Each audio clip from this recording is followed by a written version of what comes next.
బంగ్లాదేశ్లో ఖురాన్ 5 సంవత్సరాల క్రితం జరిగిన ఒక సంఘటన, హిందువులను ఊచకోత కోసిన ఒక సంఘటన. దానికి లేటెస్ట్ గా పశ్చిమ బెంగాల్లో ఎన్నికైన భారతీయ జనతా పార్టీ సర్కారుకు మధ్య సంబంధం ఏమిటి?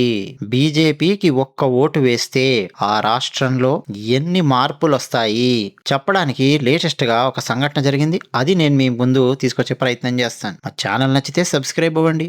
వీడియో నచ్చింది అనుకోండి ఓ లైక్ కొట్టండి. దానివల్ల మీకు వచ్చిన నష్టం ఏంటి చెప్పండి. కామెంట్ సెక్షన్ లో రెగ్యులర్ గా కామెంట్స్ రాస్తున్న ప్రతి ఒక్కరికి నేను ధన్యవాదాలు తెలియజేస్తూ ఉన్నాను. ఇక విషయానికి వస్తే 5 సంవత్సరాల క్రితం 2021 లో బంగ్లాదేశ్ లో ఒక సంఘటన జరిగింది. మామూలుగా మన దగ్గర గణేష్ ఉత్సవాలు ఇవన్నీ ఎలాగైతే చేస్తారో పశ్చిమ బెంగాల్ వైపు అలాగే బంగ్లాదేశ్ లో ఉన్నటువంటి హిందువులు దుర్గామాత ఉత్సవాలను అంటే దసరా పండుగను ఆ రేంజ్ లో చేస్తారో ఆ విషయం మీలో చాలా మందికి తెలుసు. మామూలుగా మన దగ్గర సికింద్రాబాద్ మోండా మార్కెట్ గణేష్ ఉత్సవ సమితి ఇలా పెడుతూ ఉంటారు. పెద్ద పెద్ద మండపాలు పెడతారు గణేశుడికి కదా. అలా బంగ్లాదేశ్ లో కూడా హిందువులు కోమిల్లా అనే ప్లేస్ లో ననవ్వా దిగి దుర్గా పూజ పండల్ అని చెప్పి పెట్టారు. పండల్ అంటే ఏం లేదండి, మండపము అని చెప్పి అర్థం. చాలా పెద్ద మండపం పెట్టారు. దుర్గామాత విగ్రహం ఉంది. అలాగే ఆ మండపంలో వివిధ విగ్రహాలు ఉన్నాయి. ఒక పక్క సీతారాముల విగ్రహాలు, ఆంజనేయ స్వామి వారి విగ్రహము, ఇంకా వివిధ విగ్రహాలు మధ్య మధ్యలో అలా ఉన్నాయన్నమాట. అయితే అకస్మాత్తుగా సోషల్ మీడియాలో ఒక ఫోటో వీడియో వైరల్ అయ్యింది. ఏమని? ఆ దుర్గా పూజ మండపంలో హనుమాన్ పాదాల దగ్గర ఖురాను పెట్టారు హిందువులు. ముస్లింల పవిత్ర గ్రంథమైన ఖురాన్ను అవమానించే విధంగా బంగ్లాదేశ్ లో ఉన్న ఈ హిందూనా కొడుకులు ఎలా పెట్టారో చూడండి ఖురాన్ని అని హిందువులకు వ్యతిరేకంగా సోషల్ మీడియాలో కొన్ని గంటల్లో విపరీతంగా వైరల్ అయ్యింది. వైరల్ అయ్యేసరికి ఆ మండపంలో ఉన్నటువంటి వాళ్ళు వీళ్ళందరూ అలర్ట్ అయ్యారు. పోలీసులు వచ్చారు, చూశారు. నిజంగానే అక్కడ ఖురాన్ ఉంది. షాక్ అయిపోయారు. ఇక చూసుకోండి, కొన్ని గంటల్లో వాట్సాప్ లో మొత్తం వైరల్ అయ్యేసరికి విపరీతమైన హింస జరిగింది. దైవ దూషణకు పాల్పడ్డారు హిందువులు. కాబట్టి హిందువులు ఎక్కడ కనిపిస్తే అక్కడ లేపేయండ్రా అని చెప్పి బంగ్లాదేశ్ లో చాలా దారుణంగా ప్రచారం చేశారు. వాట్సాప్ లో, ఫేస్బుక్ లో, ట్విట్టర్ లో 500కు పైగా హిందువుల ఇళ్లు కొన్ని గంటల్లోనే తగలబెట్టారు. ఖురాన్ అవమానించారు అన్న కారణంతో 23 మంది దాకా హిందువులను ఊచకోత కోశారు. అమ్మాయిల మీద అఘాయిత్యాలు చేశారు. ఇళ్లు తగలబెట్టారు. హిందువుల షాపులు లూటీ చేశారు. తర్వాత సీసీటీవీ ఫుటేజ్ ను పరిశీలించడం మొదలు పెట్టారు పోలీసులు. ఇన్వెస్టిగేషన్ స్టార్ట్ అవడానికి కొన్ని గంటలు పడుతుంది కదా. ఈ లోపే ఇదంతా జరిగింది. ఆ ఇన్వెస్టిగేషన్ లో సీసీటీవీ ఫుటేజ్ లో క్లియర్ గా కనిపించింది. ఒక ముస్లిం యువకుడు వాడే స్వయంగా ఖురాన్ను మండపంలోకి తీసుకెళ్లడం క్లియర్ గా కనిపించింది. ఆ యువకుడే ఖురాన్ను అక్కడ ఆంజనేయ స్వామి వారి పాదాల దగ్గర పెట్టాడు అనేది సీసీటీవీ ఫుటేజ్ లో క్లియర్ గా అర్థమయ్యాది. అన్నట్టండి ఈ న్యూస్ ప్రజెంట్ చేస్తూ కొంతమంది దుర్గామాత పాదాల చెంత పెట్టారు అని చెప్పి చెప్తున్నారు. కాదు కాదు, దుర్గామాత మండపంలో హనుమాన్ పాదాల చెంత పెట్టారు. సో ఎవడి ముస్లిం యువకుడు అని చెప్పి ఇన్వెస్టిగేషన్ స్టార్ట్ అయింది. అథారిటీస్ ఐడెంటిఫై చేశారు. ఖురాన్ ప్లాంట్ చేసినటువంటి వాడి పేరు Mohammed Iqbal Hussain. Underline the name, Mohammed Iqbal Hussain అంటే ముస్లిం. ఇంకా వాడిని పట్టుకున్నారు. చుట్టుపక్కల కెమెరాలు అవన్నీ చూసి గాలించి పట్టుకున్నారు, కూర్చోబెట్టారు. పోలీసులు తమదైన శైలిలో విచారిస్తారు కదా. అసలు వాళ్ళు వాడి మీద చెయ్యెత్తి కొట్టకముందే వాడే చెప్పేశాడు. పోలీసులు వాడిని అరెస్ట్ చేసే వరకు భయపడిపోయాడు. సార్ నాకెందుకు వస్తుంది ఆలోచన, ఇక్కడ local Awami league member of parliament ఉన్నాడు కదా, వాడు బహరుద్దీన్, వాడి పేరు మీకు తెలుసు, ఆవామీ లీగ్ ఎంపీ. అతను మాస్టర్ మైండ్ సార్ దీని వెనక, ఈ ప్రొవకేషన్ వెనక. హిందువులందరినీ ఇక్కడ ఊచకోత కోయించాలి అంటే ఇది చెయ్యాలి అని చెప్పి అతను నాకు చెప్పాడు. నాకు దీంతో ఏం పెద్ద సంబంధం లేదు, నాకు పైసలు ఇస్తే నేను ఏం చేస్తాను, నేను నాకు 50,000 ఇస్తాను అని చెప్పాడు బహరుద్దీన్. అందుకే ఖురాన్ను నేను తీసుకెళ్లి అక్కడ హనుమాన్ విగ్రహం పాదాల చెంత పెట్టాను అని చెప్పి వాడు చెప్పాడు. ఆ 50,000 అన్నది బంగ్లాదేశ్ కరెన్సీయా, భారత కరెన్సీయా, డాలర్లా, అది మాత్రం మనకు న్యూస్ రిపోర్ట్ లో లేదు. వాడు 50,000 ఇస్తానని చెప్పాడు అని చెప్పాడు. సరే బంగ్లాదేశ్ రూపాయలు అని చెప్పి అనుకుందాం కాసేపు. అంటే 50,000 బంగ్లాదేశీ కరెన్సీ కోసం ఇడు ఖురాన్ తీసుకెళ్లి హనుమాన్ పాదాల చెంత పెట్టి హిందువులు 500 మంది హిందువులను ఊచకోత కోయించడానికి కారణం అయ్యాడు. అసలు ఆ పని చేశాడే వాడు, ఆ యువకుడు మొహమ్మద్ ఇక్బాల్ హుస్సేన్. వాడికంటే డేంజర్ గాడు ఎవడు? ఈ మాస్టర్ మైండ్ ఆఫ్ ప్రొవకేషన్ ఎవడు? బహరుద్దీన్ అనేవాడు.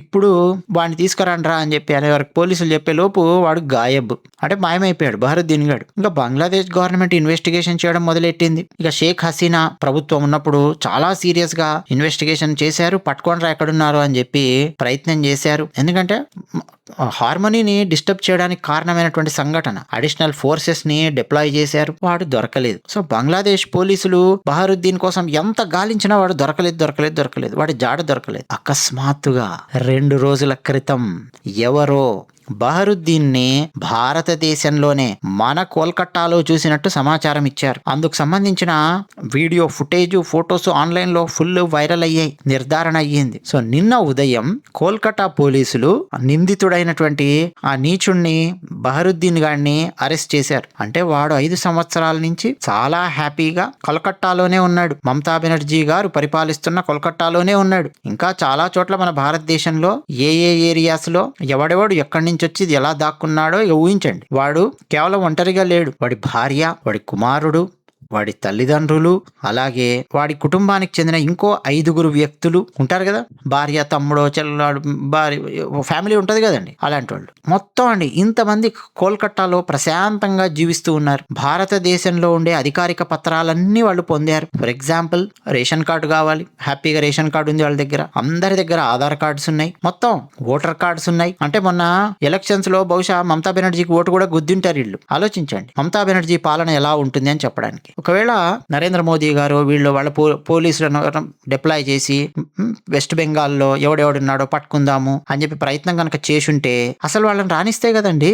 కేంద్రం మా మీద నిరంకుశంగా వ్యవహరిస్తోంది అని చెప్పి ముఖ్యమంత్రి స్థానంలో ఉన్న మమతా బెనర్జీ గగ్గోలు పెడుతుంది. కొన్ని ముస్లిం ఏరియాస్ లోకి, ఇప్పుడు ఓల్డ్ సిటీ లాంటి ఏరియాస్ చాలా ఉంటాయి వెస్ట్ బెంగాల్లో కూడా, మన ఓల్డ్ సిటీ లాంటి ఏరియాస్, అక్కడికి కేంద్ర బలగాలు వెళ్ళాలంటే వెళ్ళనివ్వరు. అసలు ముఖ్యమంత్రి ఆ రాష్ట్రంలో ఉండే అధికారులు, పోలీసులు వాళ్ళ యొక్క సహాయ సహకారాలు లేకపోతే కేంద్ర ప్రభుత్వము లోపలికి వెళ్ళడం అనేది కష్టం అవుతుంది. జనరల్ గా వెళ్ళి చెక్ చేద్దామని అంటే వీడున్నాడని కాదు, జనరల్ గా ఎవడెవడున్నాడు ఏంటి కథ చెక్ చేద్దాము అని చెప్పి అంటే కష్టమవుతుంది. ఎందుకని మమతా బెనర్జీ గగ్గోలు పెట్టడం కంటే ఎక్కువ మన భారతదేశంలో కాలకూట విషవాగేశ్వరరావు లాంటి నీచులు, ఈ సూడో సెక్యులర్లు, కమ్యూనిస్టు గాళ్లు నిరంతరం నరేంద్ర మోదీని ద్వేషించడమే వాళ్ళ లక్ష్యంగా జీవిస్తూ ఉన్న నరాన నరేంద్ర మోదీ గారిపై విషమెక్కిన పరమ నీచులు మన సమాజంలో ఎంతమంది ఉన్నారో మీకు తెలుసు. నేను ఇంతసేపు చెప్పినా గానీ రేపు ఇంకేదో చిన్న సంఘటన జరుగుతుంది, వెంటనే ఒకడొచ్చి ఆ మోడీ ఏం పీకాడు అంటాడు. లాగిపెట్టి ముందు వీడిని పీకాలి. ఒక సంఘటన జరిగిన తర్వాత దానికి కొంత టైం ఉంటుంది కదండి, దాని మీద చర్యలు తీసుకోవడానికి కానీ ఆలోచించడానికి కానీ ఆ టైం కూడా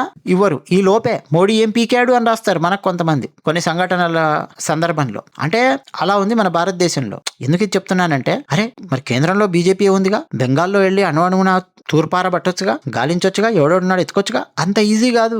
ఇప్పుడు ఈజీ. ఎందుకని వెస్ట్ బెంగాల్లో కూడా బీజేపీ ప్రభుత్వం ఉంది, సువేందు అధికారి ఉన్నాడు. అసలు కేంద్రం రంగంలోకి దిగాల్సిన అవసరమే లేదు. ముందు ఈయనే ఒక్కొక్కటి తోక కోసి పారేస్తున్నాడు. అసలు జస్ట్ నెల రోజుల్లో సువేందు అధికారి తీసుకున్న నిర్ణయాలు, చర్యలు అవన్నీ షాక్ అవుతారు. పోయినసారి బక్రీద్కు ఎట్లా పడితే అట్లా రోడ్ల మీద బ్లాక్ చేస్తూ నమాజులు చేసేవాళ్ళు. ఫ్రైడే వచ్చిందంటే రోడ్లు మొత్తం బ్లాక్ చేసి నమాజులు చేసేవాళ్ళు పెద్ద పెద్ద ఏరియాస్ లో. ఇప్పుడు ఒక్క నమాజ్ చేస్తే ఒకటి రోడ్డు మీద వెస్ట్ బెంగాల్లో పోలీసులు రంగంలోకి దిగారు. అందరినీ వేరే చోటికి తరలించారు. రోడ్డు నీ అబ్బ జాగిరా, నీ అయ్యా జాగిరారా, రోడ్డు బ్లాక్ చేస్తావురా అని చెప్పి పోలీసులు మాట్లాడుతున్నారు. అక్కడ వెస్ట్ బెంగాల్లో రౌడీలను, గుండాలను అండర్వేర్ల మీద ఉరికిచ్చి కొడుతున్నారు. సో ఇప్పుడు ఈజీ.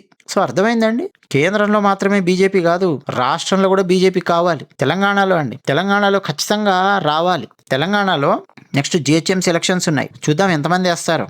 బీజేపీకి జిహెచ్ఎంసీ ఎలక్షన్స్ లో ఎంతమంది ఓట్లు వేస్తారో చూద్దాం. ఇంకా కాంగ్రెస్ నమ్మి కాంగ్రెస్ గుద్దుతాను ఇవన్నీ చేస్తే ఏం జరుగుతుంది? ఇదే జరుగుతుంది. సడన్ గా కాంగ్రెస్ ఎందుకు వచ్చిందండి అంటారా?